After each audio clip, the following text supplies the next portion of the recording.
love the music. Pretty cool. Nice intro. Hey, everybody, what's up? Thanks for hopping on this review video. We normally do these on the weekend, but for some reason or the other, well, we couldn't do it this past weekend, or maybe we were just tired or burnt out with other SE-related things. But I wanted to talk a little bit about motivational interviewing. People have been talking about motivational interviewing for years. Whenever SE comes up, it seems like somebody notices parallels between what we're doing and this thing called motivational interviewing. And then somewhere along the line, I got this DVD set on motivational interviewing with Dr. William R. Miller. I haven't watched it, but I did start going on YouTube and looking for examples, is what I normally do. I don't usually do a lot of reading. And I discovered a couple of videos where people were role-playing motivational interviewing. And when I watched it, there were obvious parallels between what we do in street epistemology. But there's some differences. There's some noticeable differences. And I think a few of you maybe even watched this beforehand. And I think this could make for a really interesting talk for people to watch later when they notice similarities between street epistemology and motivational interviewing. We can talk about some of the differences and strengths. And there were some things that I noticed that they did that I wouldn't do during an interview if I was doing street epistemology. So that's basically where we're at. There was also, coincidentally, there was an article that was posted, is it the New York Times? Yeah.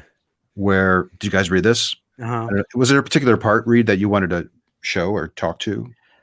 They just mentioned motivational interviewing by name here, and that's what it's mainly about. And if they have this title, The Science of Reasoning with Unreasonable People, I guess that's why we want to do research about SE in order to have, backing and reason to publish articles like this. Like if the New York Times knew about SE, but we don't have any really, strong evidence behind it that it's the science of reasoning with unreasonable people like motivational interviewing is, then ideally we'll get that later on with SEI funding research for it. So that'd be nice to see. I actually contacted the author of this after I read it. And we had a bit of an exchange, and he, it didn't sound like he was too aware of street epistemology before this. And I sort of pointed him to what we were doing. And I think his response was, he thought it was very interesting what we were doing, but he wasn't sure of how much change it would make in people's lives, which I think is a fair response. And it goes along with what you're saying, Reid, is that is how much objective evidences are behind this supporting it. And I think that was probably his primary question. Anecdotal evidence, or, basically this testimonial.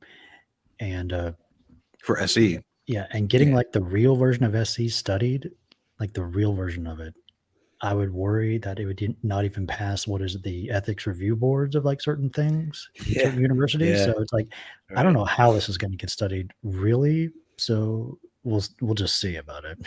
I've got a couple of thoughts on that. So people who have mentioned that they notice similarities between MI and SE, maybe we can use those abbreviations from now on, but they do point, because that was my concern too. How do we study street epistemology? And it's very frequent that I've heard people say, well, all you have to do is look at the studies that have been done on motivational interviewing, and there's probably some parallels. Or maybe you in the street epistemology community can look to see what their methodology was for testing these things.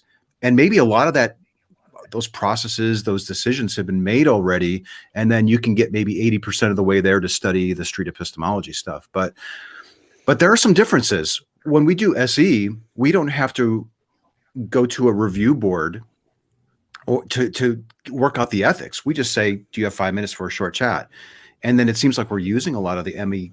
It seems like we're using a lot of the MI techniques without the ethical legal baggage maybe that comes with the MI stuff, which we're going to actually show a video where people are role-playing this. I don't think I've ever seen a video where it's a real true MI discussion.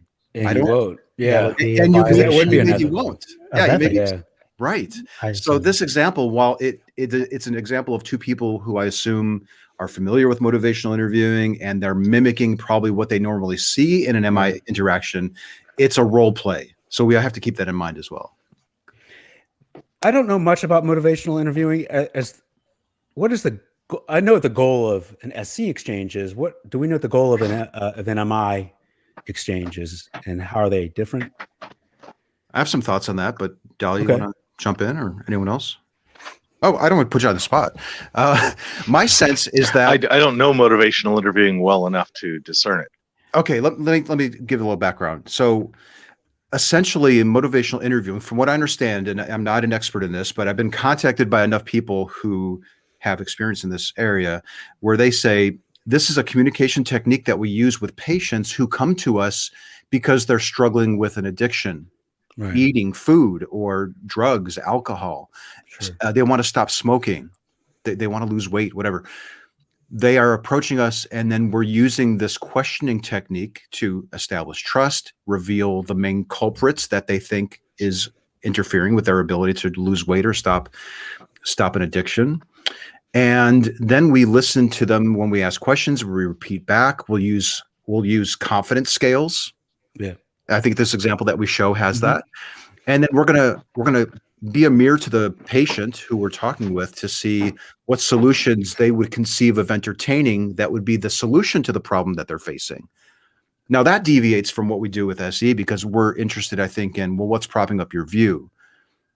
So there's a divergence there, but that's typically what MI is used for, is to do a lot of what we're doing in SE is this reflective questioning, active listening, pausing. Yeah.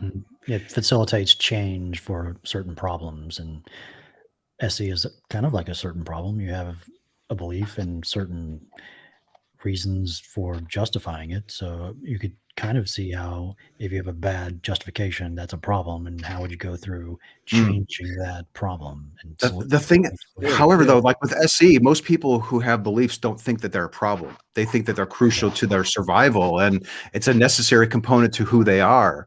That's a big difference. Right. Where it's rare where I talk to somebody who says, I have this belief, I don't want to hold it anymore. Can you help me explore this to the point where I might start expressing a desire to get rid of it and move beyond it? Well, that'd be interesting. I'd be absolutely floored if someone did that. I've had that. Really? Yeah. It happens in SE practice a fraction of the time, where somebody's coming in and say, I'm really processing this thing and I'm not sure which way to go and I'm really conflicted about it. Will you talk it out with me? And that's common enough. Yeah, the video that comes to mind is with a woman named Delmy, and she thinks karma is real, but she's been tormented by it because she thinks she's being karmically punished by it. So she, at one point, I said something like, could you please help me question this? Because I don't want to believe it anymore. And I've also noticed things, this is a common theme with people who don't believe in gods anymore. They have this legacy fear of hell. They have a belief, they don't want to believe it anymore. So I think there's some similarities between, there are beliefs that we don't want to hold anymore because we recognize the harm that they're causing. But generally, when we're doing SE, that's not the case. Yeah, that's one thing that strikes me about maybe MI is that people are coming to the therapist with a very concrete issue, in the case of overeating, and it is very clear that this is a maladaptive problem that they're having. It is a detrimental, negative impact on their lives. And with a belief, this kind of overarching belief in a deity, let's say, it's much more difficult to nail that down because it could very well be having a negative impact on that person's life, but it's very difficult to make that one-to-one connection. I think we should also be careful to say that not everyone that goes to a therapist to discuss their addiction thinks that it's a problem. Maybe they're going there because their family is sending them, or they got arrested and it's part of the judicial process to go and talk to somebody. So they're content and they think that they can manage the addiction just fine. So it doesn't always mean that somebody who goes to a therapist and then that therapist uses MI, that the patient or the interlocutor in our case is actively wanting to deal with it. Well, you bring up a really good issue in the sense that kind of a cardinal rule of psychotherapy is that if the person doesn't want to be there, it's not going to do them much good. And, we're practicing SE on people.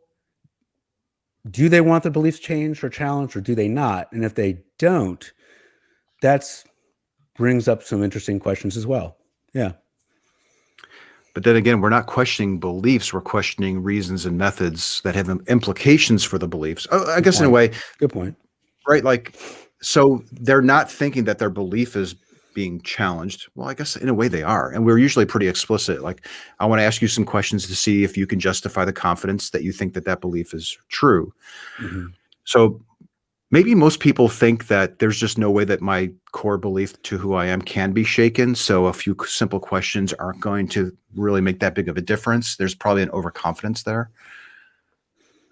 Yeah. Interesting. Well, yeah.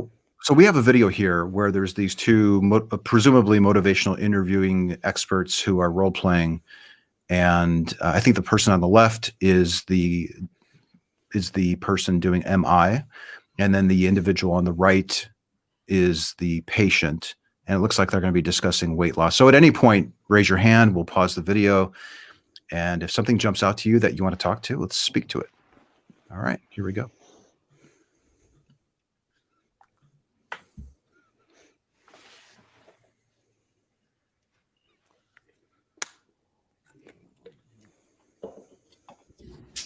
Hey, how you doing today? I guess I'm okay. How are you? I'm well, thanks for asking.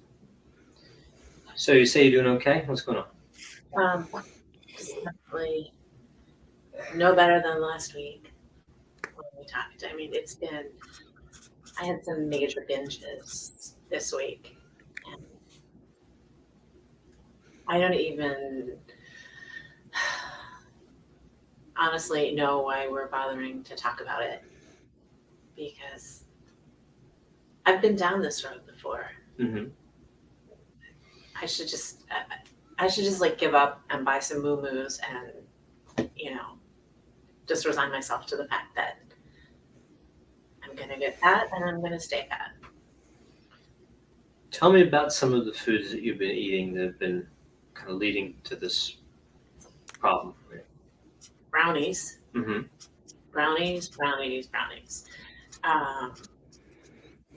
And well, that's what got it started. I was great the first half of the week, mm-hmm. and I was staying away from the sugar, away from the flour. My son stayed home from school. He hurt his head. He wanted to bake brownies. So, my son, okay, let's bake brownies. So then we ate the whole pan, and we baked 2 more pans, and then it didn't just stay the brownies. We went out. Hamburgers, French fries, candy, stopped in Wawa on the way out. It's disgusting. I don't even want to tell you how much, because it's just disgusting. And my clothes aren't fitting. It's just really, really sad. You've had a rough week. Yeah. So let's talk about for a second, I'd like to be kind of your relationship to this problem. How do you view this problem? It's disgusting. It's like, it's slavery. Food owns me. So the food is in control of the situation. It sounds ridiculous when you say it like that, but that's what it is. Mm-hmm. It's in control. Yeah. All right. So I want to ask you a couple questions about Can you pause it right there? Confidence. Yeah. Okay, so we played this for about 3 minutes. Well, 2 minutes and 30 seconds. What do you think? Any initial thoughts? I've got a few already. I'm very impressed with her, Steelman. She's playing the role really well, and I can see her role in showing a very specific position the patient is in. I can respect that acting. She's doing well. Mm. Yeah, I got the sense that she's probably quoting things she actually heard. Food is I'm a slave to food, or what was the quote? Something along those lines. Yeah. This is probably an amalgam of several people. Yep. Several different cases. Yeah. I think so. In all likelihood, she's probably a therapist too. And so, it's interesting. This is, I guess, a motivational MI session. And this is different than a cognitive behavioral session than maybe I'd be more used to, which I think is more SE related, because you would address faulty cognitions and you hear things that she's saying, like all or nothing statements, and you'd investigate the truth value or the reliability of how she formed these beliefs. And that'd be more of a cognitive behavioral approach, but this is something a little bit different. So it'll be interesting where this goes. I noticed that I think his name was Todd. He seemed like he was telling things that I wouldn't be comfortable saying. So he said something like, "Tell me about." It's like he's directing her to tell him something. Whereas I think I would have said something like, "What do you think might be the case?" Or "Could you tell me about this thing?" rather than a demand. And then he did it again too. He said, "You've had a rough week." Now, I think he was active listening. He was repeating back. He was summarizing what she said. But I think it could have been softened to say something like, it sounds like what you're saying is that you've had a rough week. Yeah. Where you're always cautiously not making any assumptions. You're giving them an out, because it might be harder for a patient or an interlocutor to say, "No, I had a great week." But if you say you've had a rough week, now suddenly they have to disagree with you to correct you. Whereas if you just say, "It sounds like you've had a rough week," you're opening up the door to correct your perception of what's happening. So I would have liked to have seen him do this, but I don't know if they're just not aware that this is probably a better way to go about doing it, or maybe he's just not as experienced, or this is a better way to do this in their eyes. I wonder how experienced they are. I have reactions to later in the video. And I'll wait until those come up. So let me just give you my background before that happens. I've been subscribed to Dr. Todd Grande for several years, and I am entertained and educated by him. When he's doing his talk directly to the camera videos. So I'm biased in his favor. I do find some very interesting power dynamics occurring in this role play later. Well, I think that brings up an excellent point, which I think Anthony's alluding to, is that in the psychotherapy relationship, it's uneven. Yes. And sometimes that can work to an advantage in implementing change. And sometimes it can't, where someone can suggest you're feeling a certain way and the patient says, "I guess I'm feeling that way," right? Right. And then an SE exchange is more of an even exchange. At least that's where I try to make that a goal. I sure hope so. And so my hunch is he's probably not realizing how he's saying that. And he's not saying it in a bad way. It's just, it could probably be softened. I think it could be softened, but that's an interesting point, because the power dynamic can be an influencer on the impact that your questions are having on your conversation partner or where the conversation goes. I've noticed this when I'm talking to younger college students. They tend to defer to me a little bit. Yes, sir. No, sir. Maybe a little more agreeable, and perhaps even more malleable, which is actually kind of disturbing to notice it, that, oh, wow, I could leverage my white 50-year-old ass in these conversations if I wanted to. And I have to be cognizant of it. And I do try to see each other as equals. And I try to encourage them to see me as an equal too.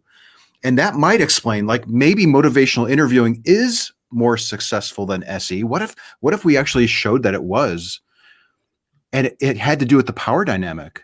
Wouldn't that be interesting if that, because we were trying to go about these conversations as neutrally as possible, that we were hamstringing ourselves in our effectiveness for the sake of being ethical practitioners of the method? That's an I'm okay excellent with that point. Yeah. I think if I had to engage a power dynamic and make that work, that would opt me right out of SE. Yeah, because you want them to use the tool back to you. I'm not so now there. I'm not willing. Exactly. If there's a power dynamic and you are the alpha and they're the beta, and you encourage them to use the method, the questioning technique on you, they will probably be less effective because of that same power dynamic. So I think it's in all of our best interest to be neutral, to be is neutral the right word? Well, we want to be neutral, but we want to be seen as equals in this exchange, in this exploration, even though this fellow on the left probably has he's the doctor in this situation. He is the authority figure in the room. He's got the knowledge, he's got the expertise, supposedly the experience. But in SE, I think we try. Yeah, well, don't we try to do that? Don't we try to minimize those differences? Most definitely, because we approach the issue as if we are in fact having the false belief and we are forming this belief in a not reliable way. We want to know it. It's mutual. Yeah. This also makes me wonder about. Go ahead, Vitaly. Oh, I was just going to say, for me, one of the markers of SE is that we could flip the roles and be perfectly comfortable. Yes. If they want to ask all the questions for a while, fine. Go ahead, bring it. Yeah, regardless of my expertise on the subject or whatever. And there's certain advantages to being ignorant on the topic that you're exploring when you're using SE. So like the whole power dynamic thing doesn't seem to work out. And I'm also reminded about how people will say, you need to talk to somebody who's more knowledgeable on this topic when you use this approach. And maybe there's this mindset that there's inherent Which approach? advantages. MI or SE? SE. In an SE conversation, you get people to say, you really need to talk to somebody who's more knowledgeable about this holy book. You shouldn't be talking to people who have experience. Right. Less knowledgeable. Right. So they're actually we can have them too. Yeah. But in that case, they're advocating for somebody who is an authority figure on the subject. When I think with SE, it keeps coming back to, no, let's start this from as equal a position as possible. Even though you may have expertise or I may have expertise in this area, let's try to meet each other on a level playing field and see where we go with it. Yes, I don't think psychologists think about this in this terms. I think that really surprises me though, that they wouldn't. Yeah, no, I agree. I think most psychologists, they go to school for years and years, and they learn a certain way of doing things from a certain perspective that typically has research behind it. But they're taking on the role of, I know something on how to do something that's going to help your problem. Yeah. And sometimes that power differential is very useful because it can be leveraged. Like I'm asking you to do homework. Like after this session, you're going to go home and you're going to do basically what I told you to do. And it's going to involve testing some theories you have about yourself. And we're going to see if these theories are correct. And so that's leveraged to cause change. And by the way, stop at the receptionist on the way out and pay him because, I charge $50 an hour for this service. There's some interesting dynamics that happen in a MI psychotherapist setting that don't happen in the exchanges that we're doing with SE. And my sense is that, well, I'm biased, but I think what we're doing in SE is better because it doesn't have a lot of these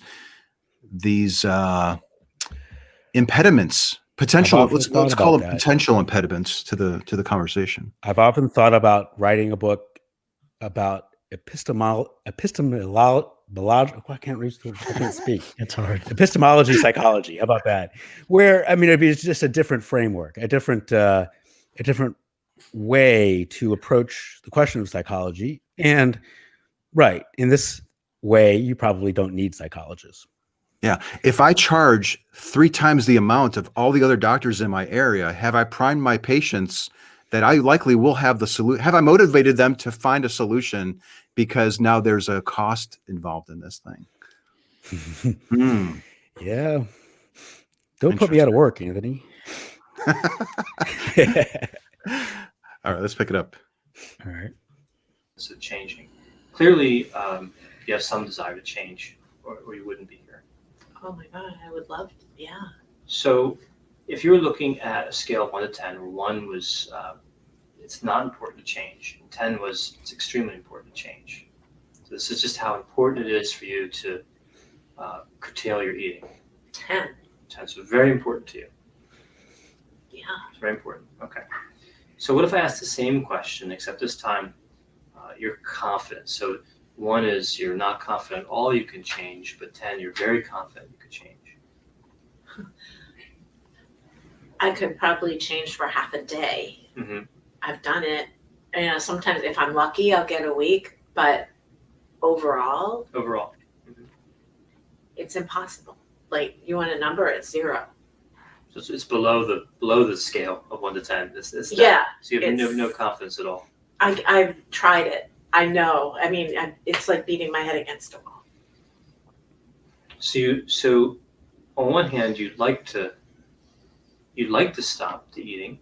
It's important to you. On the other hand, you don't believe you can do it. I can't do it. You can't do it.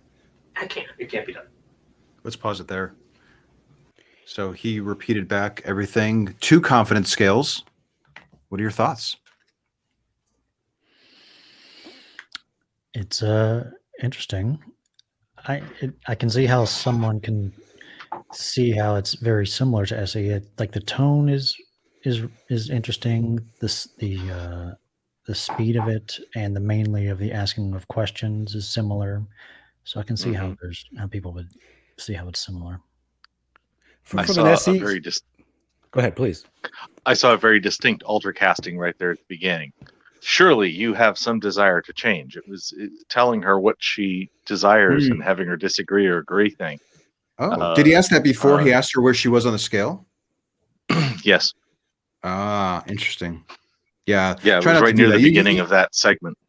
You don't want to prime your conversation partner or your patient, I would think, to give an answer. This kind of goes back to before, like, you really don't want to direct them. You want to figure out where they're at. And you have to be really careful about the questions you ask and how you set this stuff up, because you may be working in a standard that you expect them to agree to. And now you've created a barrier for them to overcome before they'll be honest with you, where it's better just to say, and I'd like to get a sense of how important it is that you see this as a potential issue for you or not, on a scale from 1 to 10.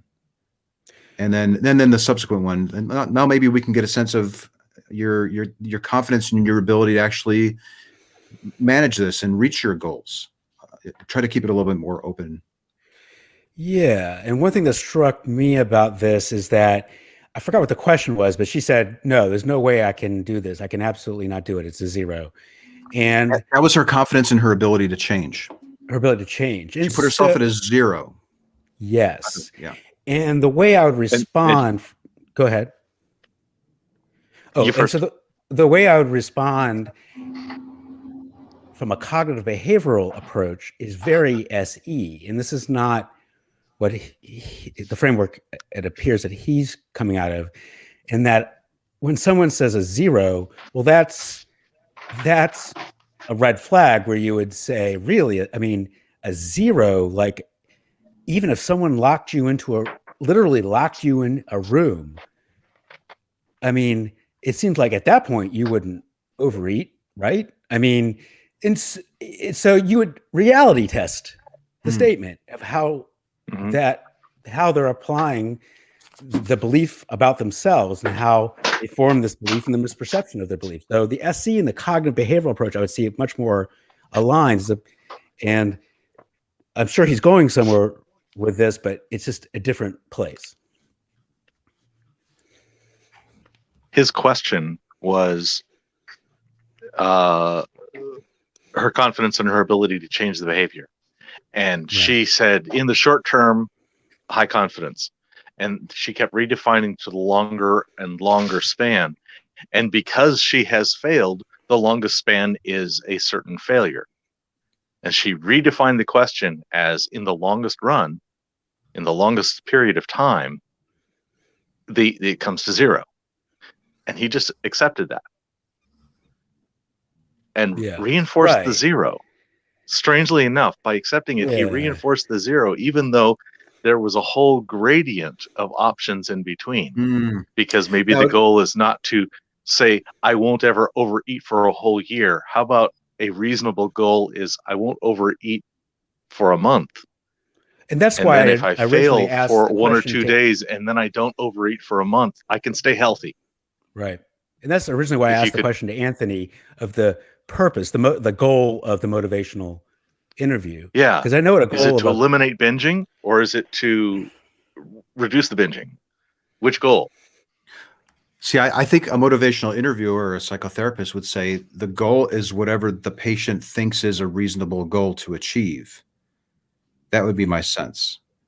Yeah, in a cognitive behavioral approach, I think you'd arrive at the goal together in the sense that this is a goal that we both agree is a doable goal and a goal that's worthwhile doing, an achievable goal.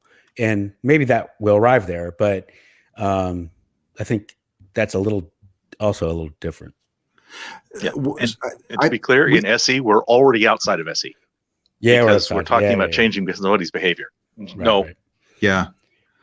So I hope this person doesn't mind that I'm going to quote from their post, but I won't mention their name. But in one of the Street Epistemology Facebook groups, they wrote, I love and this was in response to the aforementioned article called The Science of Reasoning with Unreasonable People in the New York Times, which we'll put a link in the description.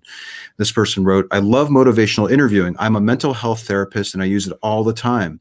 One of the hardest things about it is that you have to very intentionally give up your desire for a change to happen, accept that it's not up to you, and just stop caring about the outcome of the conversation. However, by allowing people to have complete control over whether or not they want to change, you empower them and make it more likely that if they want to change, they will. It's very client-centered. I see what they're doing. Yeah. Which kind of goes to what I hear Dali, you said this in a recent interview, like, I don't even really care if they change their mind or come around to my view. The fact that they considered the claim and they thought about their confidence and the quality of their reasons, and there was some thoughtful thinking there, and we ended on good terms, and they seemed to be critically thinking about it. That was good enough for me. And that is the kind of mindset that I think really parallels what may be happening in MI. Okay, I did want to add one more thing before we get back to it about the confidence scales. His first question to the patient was like 1 to 10 importance, the importance to you that you change this behavior. And I was wondering if there was a parallel to the question that we might ask, like, how important is it for you to believe true things? It's implied. Yeah. Right. Like, because do you value truth? Because if you don't, it's really hard to get to exploring the quality of your reasons if you don't think truth is objective or you don't value it. And then the second one was, how confident are you that you actually can change? Which there may be some similarities to how sure are you that this claim is factually true? Meaning that I'm 100% sure there's nothing that will change me. I'm so dug in. There could be some parallels between her saying, I'm so convinced that I can't control. They're saying, meaning I can't change. Even though she puts a 0 and most people report a 100 in terms of their certainty that a claim is true, there may be some subtle parallels here between what's important to us. We want an interlocutor who values truth and has a high degree of deference to the truth of the matter. And we also hope that they are willing to budge if they realize that they don't have good reasons for it. And in this situation, they're checking to make sure, like, how important is it for you to want to change this behavior? And then secondarily, do you think that you can? Mm-hmm. I think there's absolutely. Maybe a chapter in your book on that. I don't know, I don't know. But I think there might be some interesting overlaps there. It's like us asking a second question, what we get their confidence first, and then we ask another confidence scale question. How confident are you that you're open to revising this level of confidence for this belief? Yeah, right. So what's your current level of confidence that this is true? And how can you rank your openness? That's interesting. Yeah. How open are you to belief revision? Because we usually get a sense of that as they're talking, the words that they're using, the speed with which they're giving reasons, and the defensiveness that you might be noticing. That's usually an indication of their certainty. But scaling out, well, that's really interesting.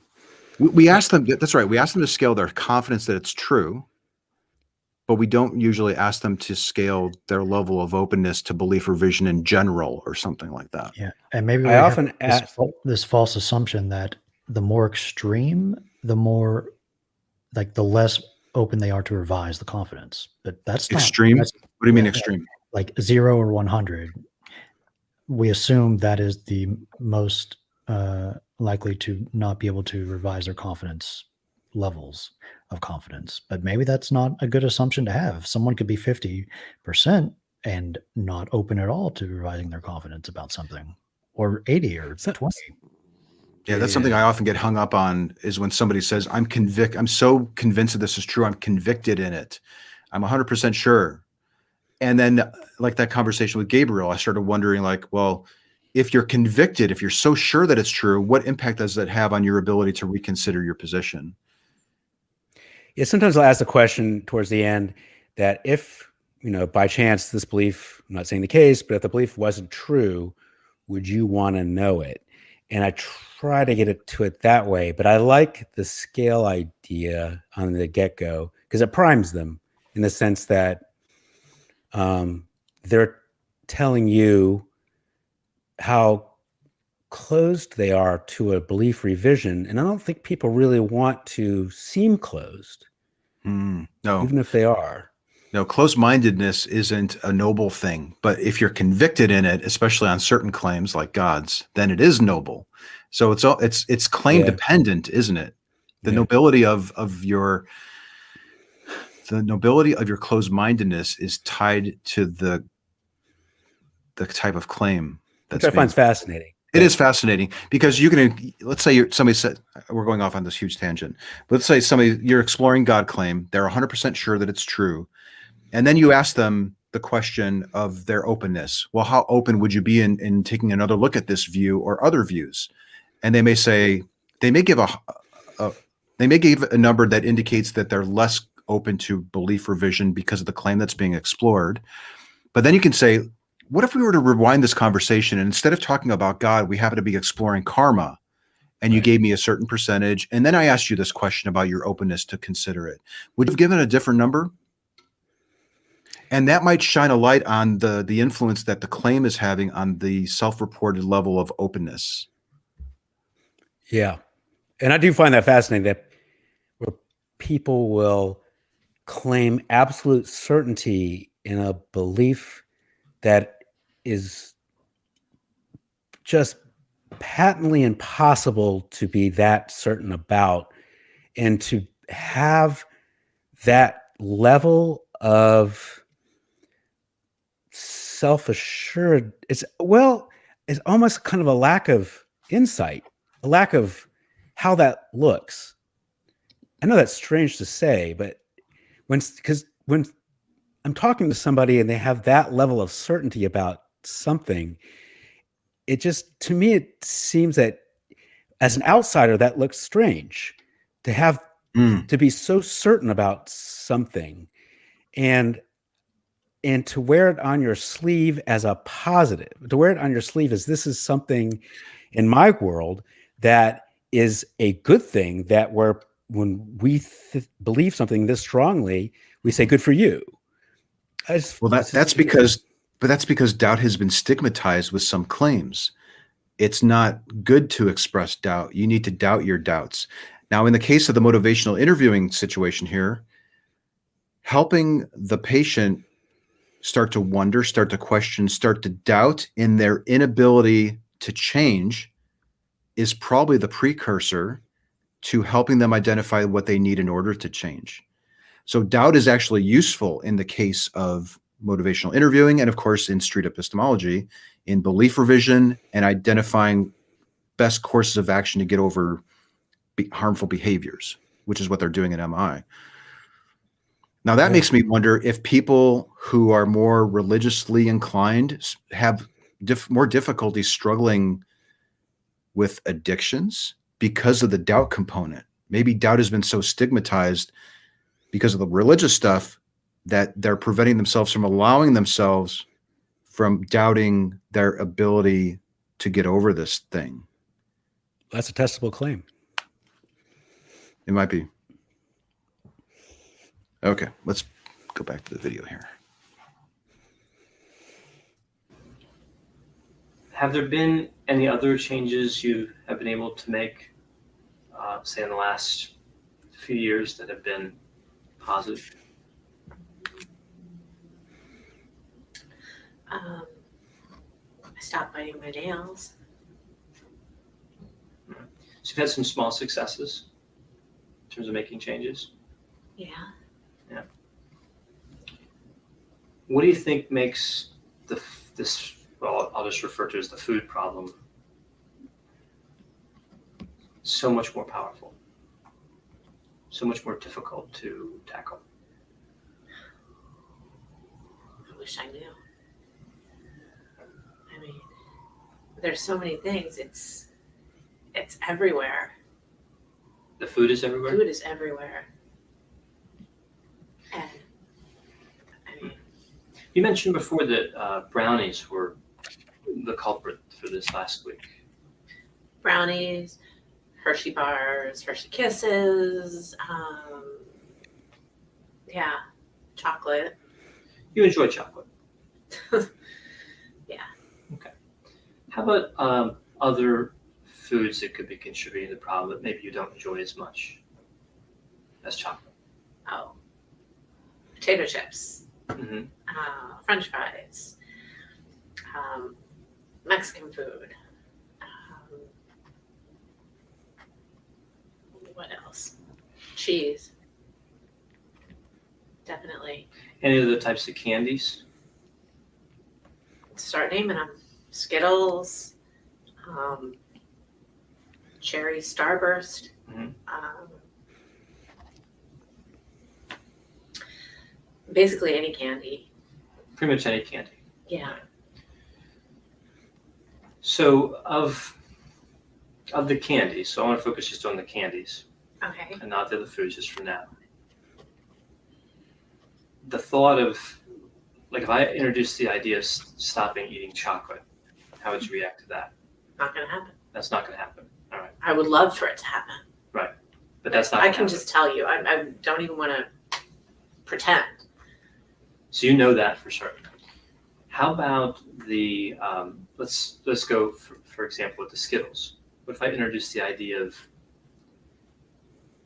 stopping the consumption of Skittles? Just the candy Skittles. Just that one candy, yeah. Why bother? But like, can I not eat Skittles? Is that what you're saying? Like, Well, you what? could, it's up to you whether you eat them or not. But if I introduce that idea Yeah. of stopping the consumption of Skittles, how would you react to that? I don't really understand why. Well, it represents a change in the direction that you want to move. But if I stop eating Skittles, I'm still gonna eat brownies. I'm still gonna eat, But we know that's an area that you can't really make a change right now from what you're saying. Like, that's the idea of stopping chocolate is not going over well with you, No, it's not gonna happen. and that's fine. But the idea of stopping Skittles, That's fine. that doesn't seem as daunting. No. Would you agree still on, say, the one? Who's up there? Okay. I think it's really interesting that he's seemingly having her rank the food choices in terms of her difficulty to change.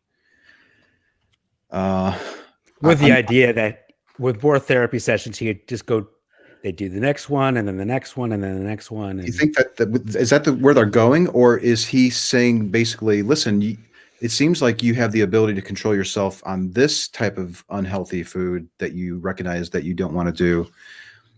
Why can't you simply apply? What's preventing you? That's what I would probably go like. yeah, We've established that you can do it here. What is holding you back from being able to do it with chocolate?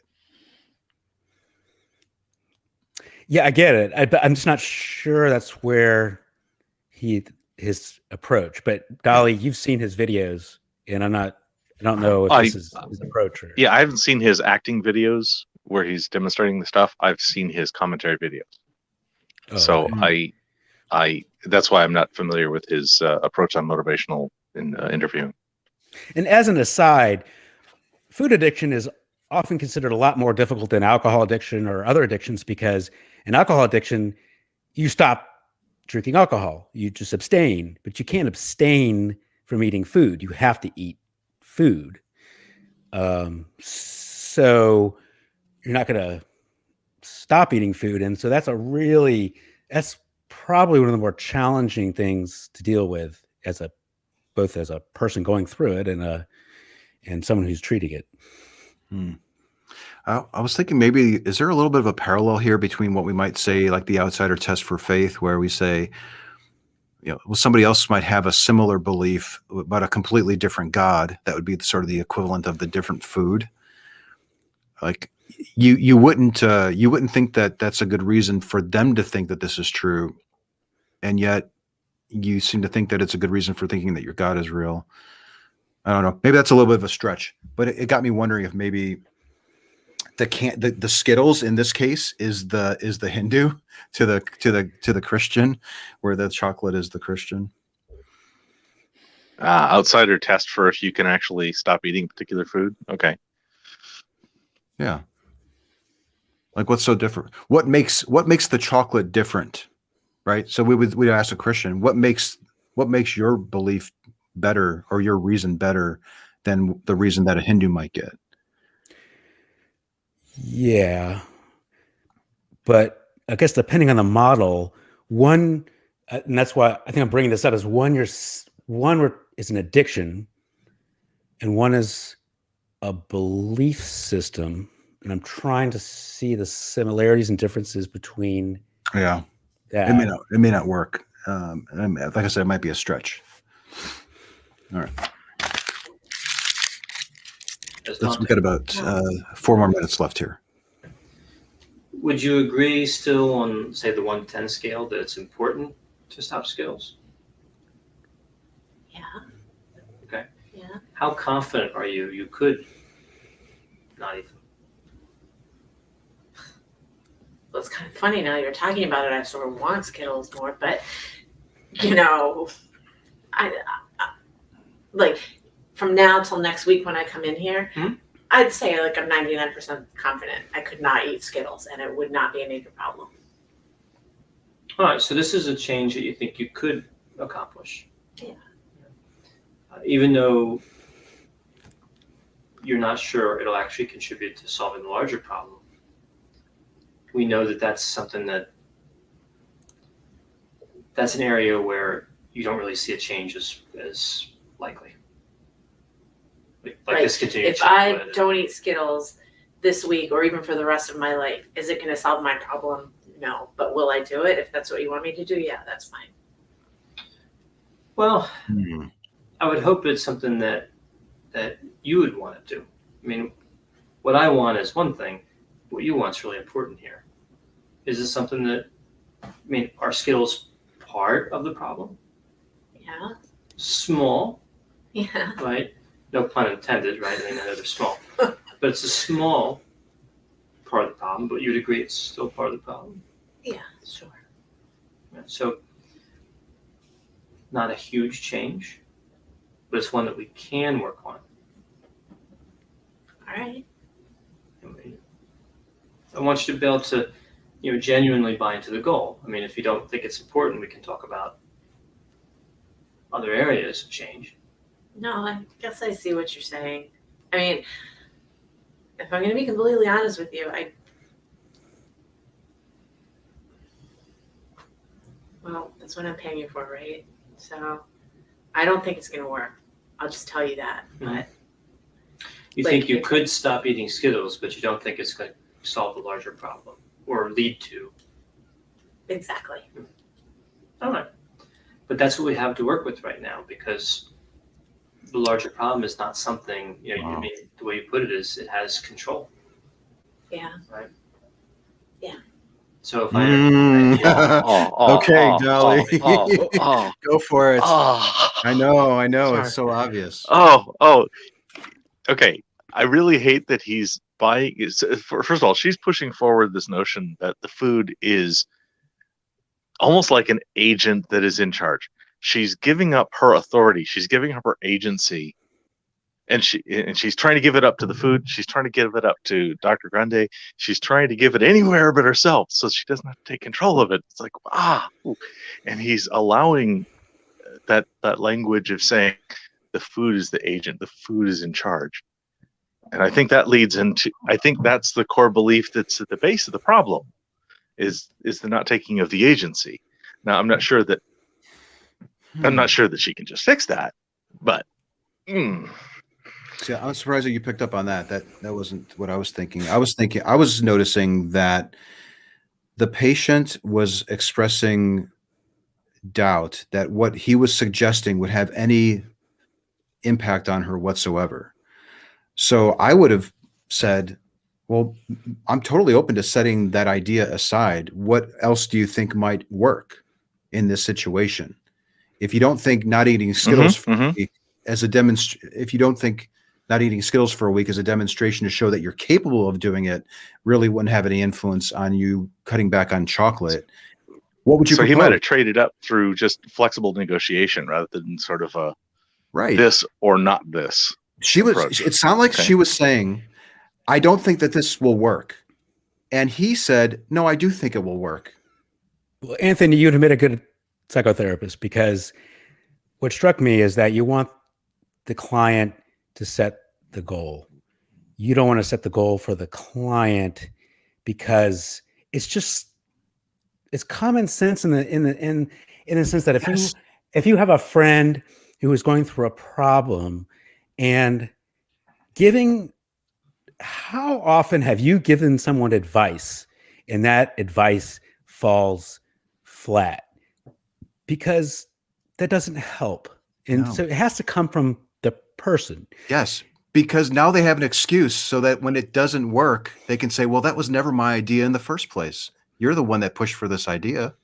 I told you that this wouldn't work. Yeah. So you've just wasted 2 weeks, right? The week to do the Skittles and then another week to talk about it and maybe have her try to do the chocolate or whatever.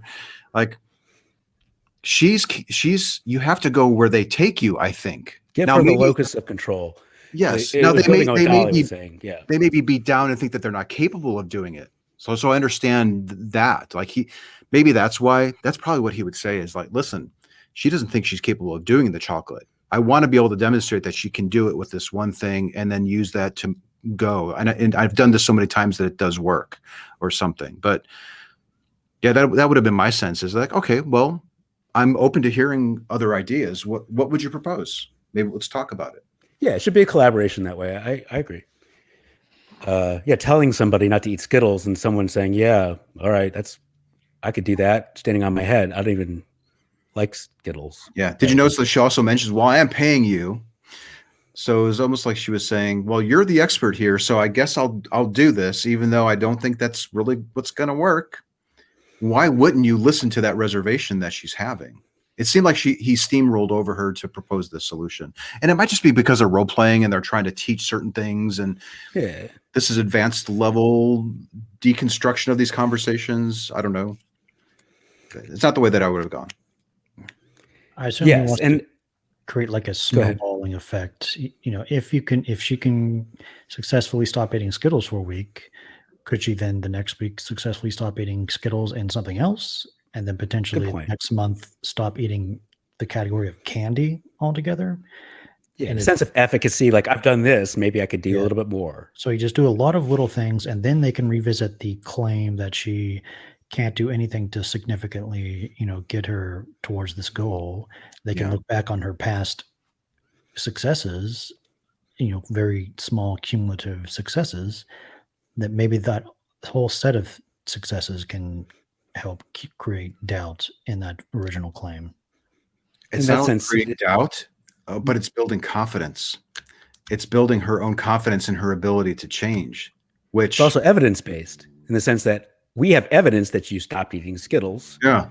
And hopefully she's being upfront, right? So she may just be, I actually did have some Skittles or the equivalent of it. I'm just not going to disclose that I did. Another excellent point. The fact that that's another reason why you want the client to come up with a goal, because if the therapist does, and then oftentimes, especially that kind of client doesn't want to disappoint the therapist. They doesn't want to make the therapist feel bad that, I didn't really do it. So I'm just going to say that I did it. And, we're going to move on. And so, but it's harder for that person to do if that's what they came up with. I think so. Yeah. Which is what we do in SE. We try to figure out, well, what's your reason? Don't give me the book you think I'll find convincing. But if that was the book that you read that convinced you, then by all means, let's talk about what was it in the book that added to your confidence that this is true. Yeah. It's interesting that in SE, we often question the high degree of confidence that people have in their claim. And in this case, and we usually find that your confidence is overextended. But in this case, I think the therapist is trying to build up this person's confidence to demonstrate that they're capable of moving in a direction. Interesting. There's 1 minute to go. Should we finish it up? Yeah. Larger problem or lead to. Exactly. All right. But that's what we have to work with right now, because the larger problem is not something, I mean, the way you put it is it has control. Yeah. Right? Yeah. So if I introduce the idea of stopping brownies, no. Nope. Sorry. So let's go after the change that we can achieve in this case. We talk. It's not perfect, it's not ideal, but it's what you can do. Fair enough. Sound like a plan? So for this week, I'll see you again in a week. For this week, just continue eating Skittles. No Skittles. All right. No Skittles, right? And let's see how we do with that change. Okay. All right. Fair enough. Does that seem to make sense? Yeah. So we'll work with that, and I'll see you again in a week. Okay, good. Thanks again. Thank you. Okay. Not bad. I wish that we didn't have to go off of role-playing actors, but that seems to be what we're dealing with here. They're probably doing their best job to mimic what they've heard in the past. Boy, I'd really love to see videos of actual MI conversations or even audio.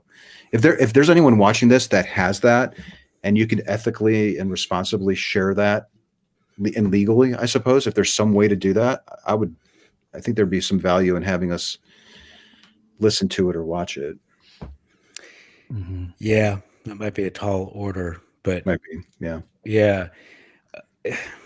I mean, and I don't want to sound like I'm criticizing him too much, because I just, I don't want to criticize something that if I don't fully understand the framework he's coming out of, right?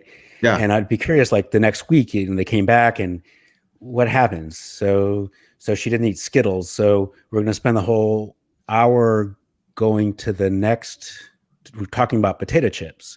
Yeah. And there might be another part to this role play. I'm not sure. I think I do remember seeing a couple videos with these two people, but it may have been a different topic altogether. I don't know if it was a continuation of it. I'd be happy to speak with him. Mm-hmm. Well, maybe it would be a tall order to get video or audio, but maybe there could be some people who are familiar with motivational interviewing that you can share anecdotes where you've had patients and maybe explain some of the reasoning why you're doing this, because we're mostly lay people. We've just gone out and had lots of conversations with people, and we've noticed that we can use questions to facilitate the belief exploration and revision process. But maybe there's some things that we can be learning from motivational interviewing to make our interactions better. Although I suspect, let me tell you a little secret, Anthony, about this field of psychology, is that the research is fairly clear that non-specific factors, empathy, unconditional positive regard, listening skills, restatement abilities, accounts for a huge portion of the variance in change. That's just how it is. So if you're good at SE, you'd probably be a good therapist, possibly. So we got to keep the guardrails up. Make sure we don't start doing therapy. No, We're not trying to change people's behaviors. Mm-mm. And Nope. just let them reconsider their beliefs. They'll choose their Yeah. own behavior I'm change. just saying what's responsible for change. The beliefs inform the behaviors, though. So we're exploring the underlying stuff that props up the belief and that has implications for the belief and the behaviors. This type of approach, it seems, is all about addressing the behavior, like recognizing that you're acting out in a way that you really don't want to, and how do you think we can get there? It's interesting. Okay, well, what else can we talk about? Is there anything else we want to talk about regarding motivational interviewing? Me and everybody I know enough to know is trying to modify their own behavior. And most of them can give you the list of what they want to do more that they're not doing enough of, and what they want to do less that they're doing too much of. We're not asking people to change in a particular direction. If they change in their beliefs, that behavior modification will filter through. It's a trickle down. So I think when you're bringing this up, Dali, I think, and back to what you said before, I think an important issue to discuss is the locus of control. Like, was food controlling you, or you controlling food, or how does the locus of control work? And I think sometimes we do overestimate our ability to. There's this concept of self-control, and there's even an idea of self-control even exists. I mean, even that's a real thing or not. And really should be concentrating on maybe the behavioral determinants of what we do, our environment that we find ourselves in. If we change the environment, then we change our behavior. And this idea of control, is that can you really control your own, from a philosophical perspective, even gets kind of circular. Yeah. I was asking if there was any good questions from the audience. Did you spot anything, Reid? I can maybe take a question or two. Yeah.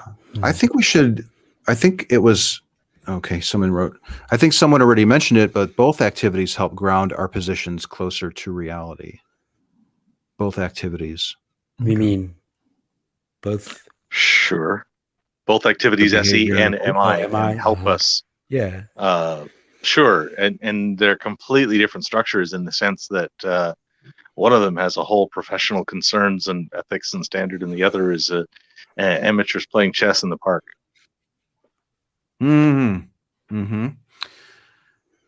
Yeah.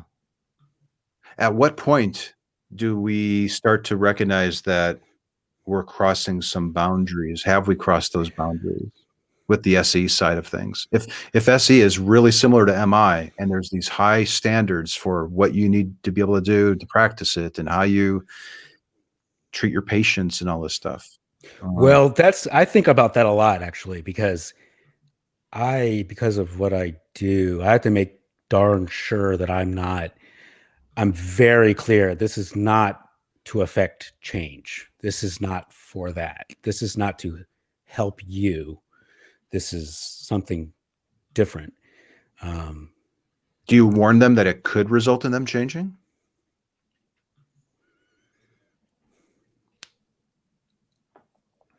No. You think you should? Yeah, maybe.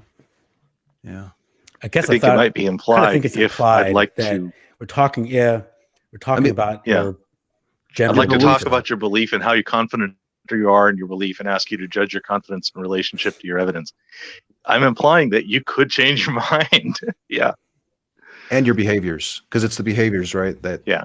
Is that the distinction that makes it more like there's more ethical considerations if their behaviors change? Suddenly it falls within the realm of psychotherapy and a higher standard before you engage with them? Or like beliefs are okay. We could talk about beliefs all we want, but once it crosses the line into getting into behaviors. Yeah, it's interesting because I guess you could kind of see them as different kinds of claims. They're both belief claims in the sense that I believe that I can't stop myself from eating. I believe that I could never stop eating chocolate. That's more of you can see that more of as an internal claim about yourself as opposed to an external claim about the world. Now there's some similarities because you're functioning in this world, and it's probably impacting some of the decisions you're making, whether you know it or not. Is it maladaptive? No, not necessarily. It's questionable. It can be. But when I'm talking to somebody in an SE exchange, I guess the assumption is that they're functioning, how they're functioning personally is fine. I mean, that's not the issue. We're just talking about something you believe that doesn't have an impact on whether you're living a adaptive or a maladaptive life. Mm-hmm. I don't know if that assumption is true, Mm-hmm. but it's interesting. It's different. Yeah. So I guess for people watching this, listening to it, this is a gray area for us. We may be hitting some ceilings with street epistemology and getting into the realm of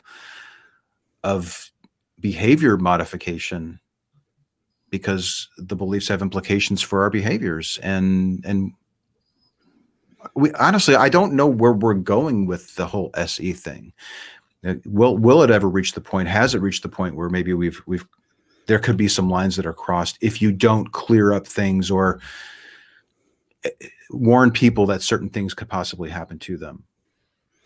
Yeah, I think, maybe making a statement that this is not psychotherapy, this is not designed as a benefit to you, something along those lines might be helpful. We You need don't think it's a concrete benefit help to them? for our warning labels. Yeah.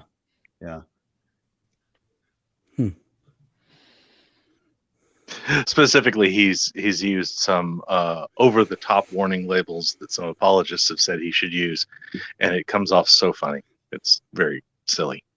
Mm-hmm. Yeah. Okay. Yeah. All right. Anything else? Reid, did you want anything to that before we wrap it up? You see more interesting questions come in?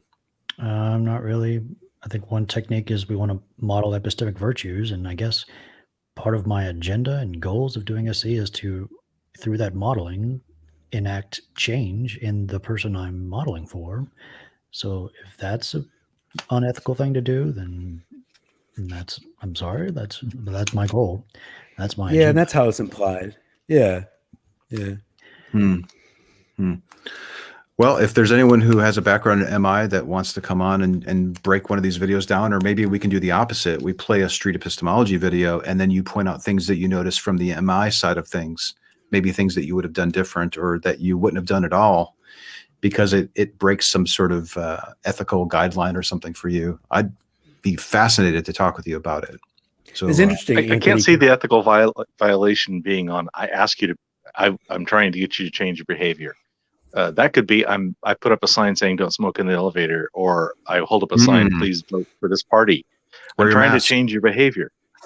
How is that unethical? I think it becomes unethical when we start using power structures and authorities and a whole bunch of manipulative tactics, as opposed to blatantly saying, please don't walk on this grass. Yeah. But we've often discussed that when I'm doing my podcast or you guys are doing your videos, that I really am the person I'm doing this for is the listener, the person who's listening to it, who's just has any belief, whether it might be associated with the belief that we're doing, might not. And I'm trying to reach those people, and I'm not trying to necessarily help the person who's in front of me. Although if they derive help from it, that's wonderful. That's great. How could we go wrong by it? And so maybe since that is the goal, things need to be expressed in those terms. I don't know.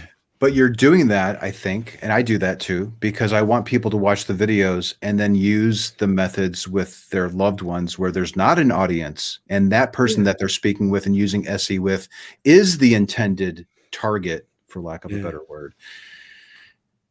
It kind of goes back to the whole dilemma with like the Atheist Experience or something, where you have a call-in show where the host is just decimating the argument of the caller for the benefit of the audience. But the risk there is that the caller then uses that same approach with their loved one, and that's problematic. I wonder if we're in a similar, as SE content creators, if there's, we need to make sure that people, when they use this, they may need to hold themselves to a higher standard in their engagements than we are with ours, because of our motivations as educators, as opposed to practitioners for the point of the person that we're talking to. And maybe we're overthinking this in the sense that, that sometimes we kind of live in a time where we want to make sure we don't offend anybody, we don't hurt anybody, we don't want to, if someone has a strong belief, we don't want to challenge that belief if they're really into the belief, because, that could make them uncomfortable. And I get that, but sometimes we can go a little far in that direction as well. Yeah. I don't. Yeah, I'm okay to challenge a strongly held. It's fine for people in society to go out and just like my ethical bar is nowhere near where SE is. It's like it's much higher than for like. So it's like in where we need to start being concerned with like people's behavior and having conversations. Your bar is lower than I think where we're trying to go with SE. Yeah, SE is such a low bar in terms of ethics. And my general bar of like where it's like starting to get unethical is like not even close. Like people can go out in society on the public square and yell and say, general street preaching is ethical to do. Like saying you're going to hell and you need to change your mind. And that is, they believe that is true. You have the right to do that, but it's also ethical to do that if you think it's true. So it's like, I know what you're saying. Yeah. I know what you're saying. Like what we're doing is no different than any other type of engagement, but I think that it is different because there's a profundity to the technique that makes it different than street preaching and telling because of the psychological components to it. And if there's a field of study that's similar to what we're doing called motivational interviewing, where they do have to use your thing, a lower bar, like the bar is lower to hit the threshold to say there's an ethical consideration here. I guess I'm more leaning towards that lower bar, like setting the bar really low to be like, okay, get consent, explain what you're doing, warn them of the potential outcomes of this thing, let them know that there's resources before you proceed. Only because I've done so many of these. Well, let's take it to the logical conclusion. What are we concerned about? What is harm, the worst case? So that someone all of a sudden doesn't believe that there's a God and then kills themselves? Is that like, I'm thinking worst case scenario. What are we thinking that could happen here? Loss of that's what we're talking about. Community lead. We could trigger, really damaging things in somebody because they engaged with us in this process. That could be the case if we're doing bowling with them. We could invite them to bowling league and they could damage their wrist and lose their job over it. But again, we're not challenging their belief in God. We're challenging the manner in which they form their beliefs, and is that a reliable manner? So it might be that we're challenging the one belief that's stuck with bad epistemology. And so we're picking on that epistemology because it stands out to us. Right. And right. We don't, if someone has it in their head that, well, if there's no God, then life is not worth living, then that's a problem. So I guess that would be the worst case, and that's what we're talking about here. Something like that kind of scenario. You can only go where they're taking you. If they let you know, listen, this would be harmful to me if I didn't think that this was true anymore.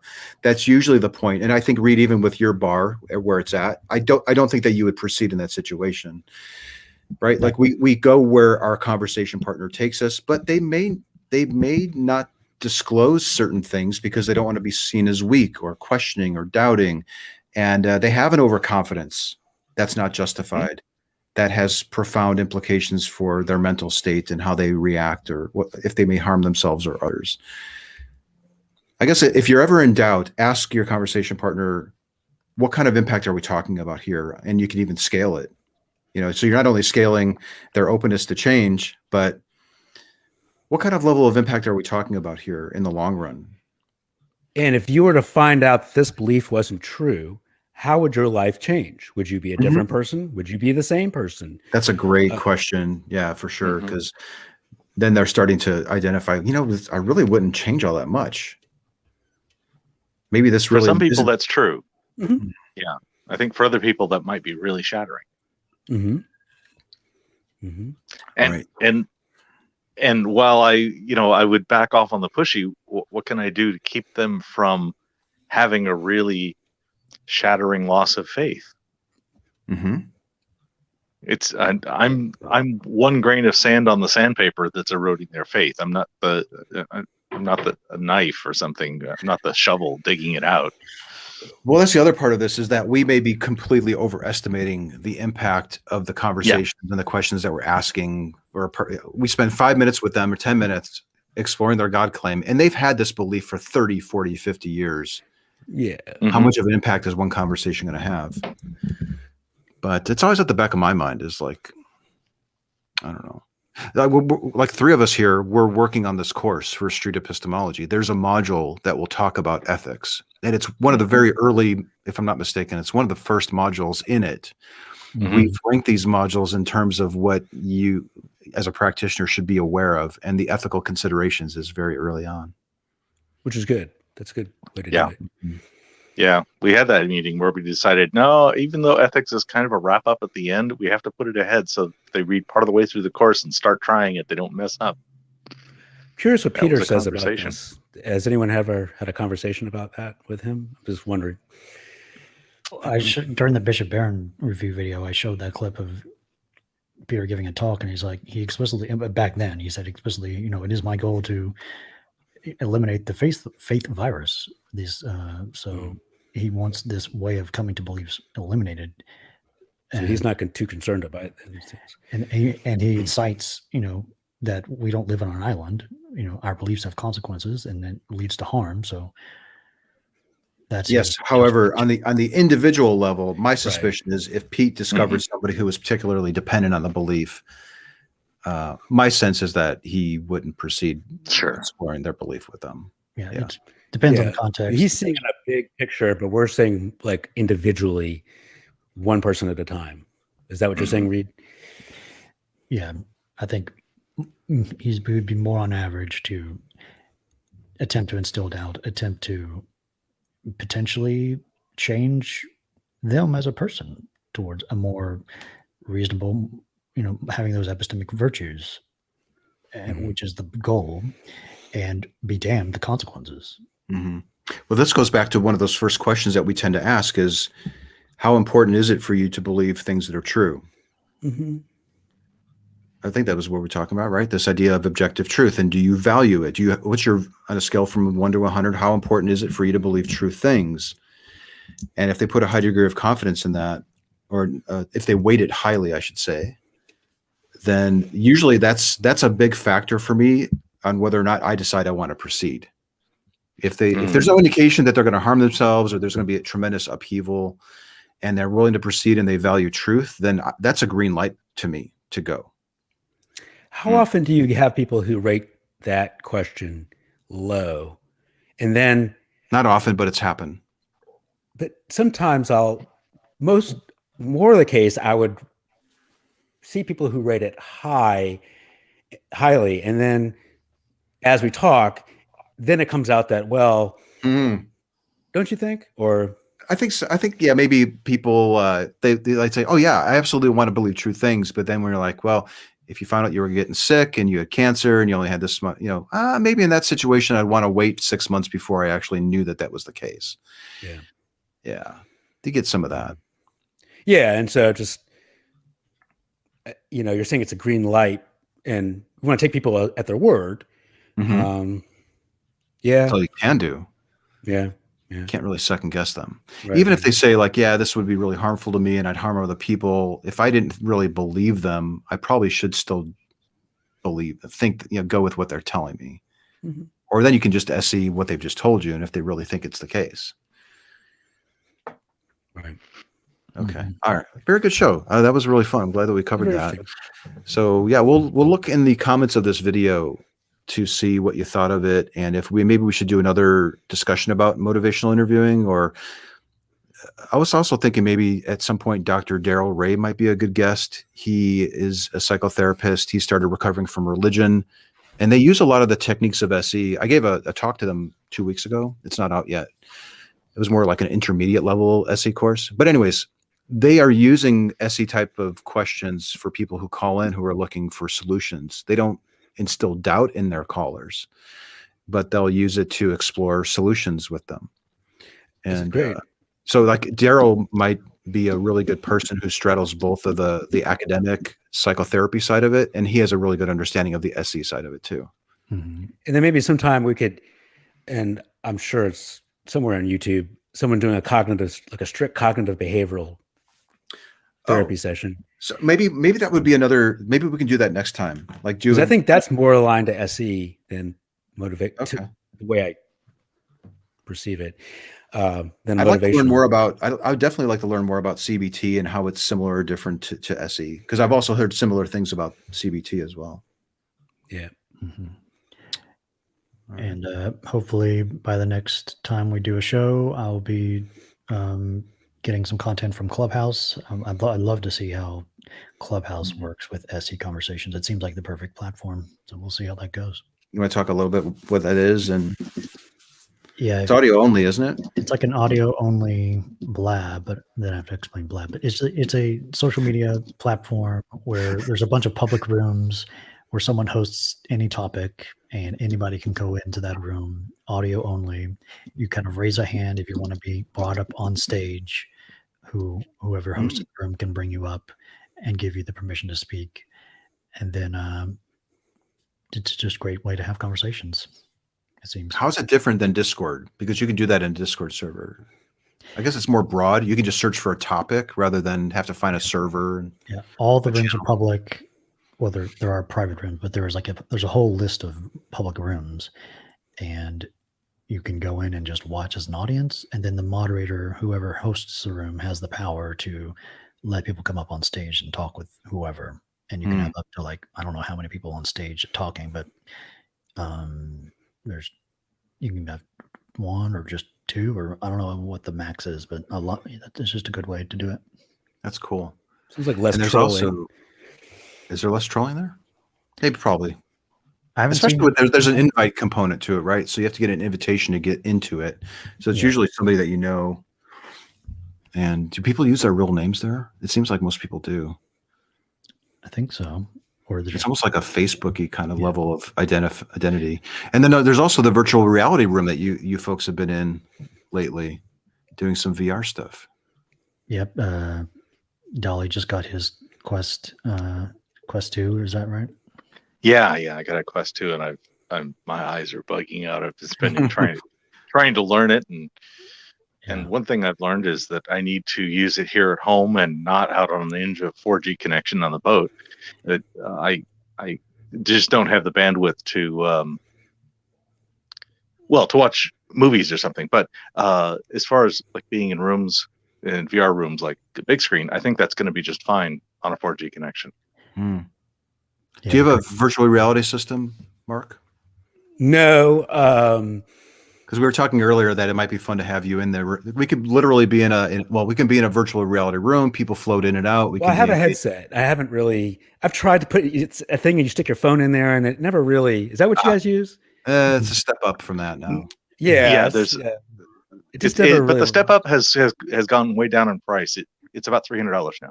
Yeah, I could get one of those, and I think we're all seem to be early adopter people here, so I think that's not a problem. You can probably find a used Quest 1. Look for one of those. That'd be good. But then I do want to do a whole SE video review show in VR of a VR conversation. That would be fun. Ooh, wow. Very cool. Okay. All right. So we have lots of things planned. And by the way, this isn't just for us to be on this thing. If you're in the SE community and you have you like what's going on, or you think that you can contribute in some way, if you want to have a video reviewed, reach out to us on social media or the Discord server. We'll put a link to that as well. And get in on this thing. We want to talk about it. I think the best way to learn what we're doing is to talk about it and figure out what it is we're building here and where it's going. Yeah. Well, one thing I find interesting is that, it seems like people are catching up to what we're doing. Not that we're wonderful, excellent people, but maybe we are. But it's, like the article you pointed out, and in that same week, there were 2 other articles that came out, and high profile people are writing about it, and they're just this close. They're this so close. I know. I agree with what they're saying, and sometimes like I want to shout at them, with that's why. We're over here. We've been doing this. Look and see what we've been doing. Adam. Yeah, that's why I contacted him. Exactly. You're missing this big component. You're saying well, there's nothing we can. Yes, there's something we can do. Right. Here, time and time again, is everyone identifies the problem. There's some smatterings of solutions. They're not quite as put into practice as we've seen in SE. And I think if anything, they can help make what we're doing better, or we can start backing off on some things that we thought were good that are not, or whatever. Like, but we're close. And like 5 people so far have sent me that same article that we reviewed today independently. They didn't even know that I'd read it, but they wanted to make sure that I had seen it because they are noticing the similarities of SE. Yeah. Yep. And the Street Epistemology channel just got monetized.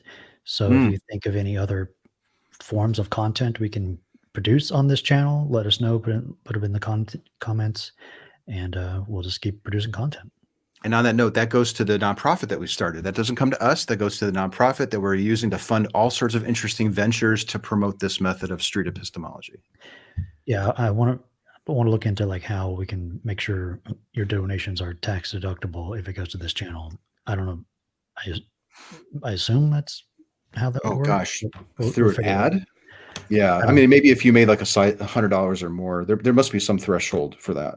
Like if someone gives a super chat donation, could they write that off for their taxes since it's going to a nonprofit? But how would they know that? How would YouTube know that? We'll figure that out. I'll let you know. Yeah. Moonshots, and then I don't know. Yeah, we're breaking new ground in all sorts of different areas, including the nonprofit side of it and taking donations and all that. But we're going to figure it out, and it's just a matter of time before people who are into this space, this idea of respectful inquiry and inspiring belief revision and all this stuff. We're still at the early phases of this, which is kind of blows my mind because we've been going at this for almost 10 years now, and it's finally getting noticed. Yeah, mainstream noticed. I wonder if someone who wrote, like Adam, who wrote this article, if he'd be willing to come on and chat with us. Mm-hmm. He's written several books on this topic. Yeah, I don't know. Like, how could you be in that field and not be aware of what we're doing in SE? He wasn't really. Maybe he is. Well, he is now. He soon will be. Let's put it that way. Yeah. All right, let's wrap it up. Thank you very much, guys. That was really fun. Let's do it again soon. Yep. Links to all our stuff is in the description. Thanks, everybody. Bye, guys.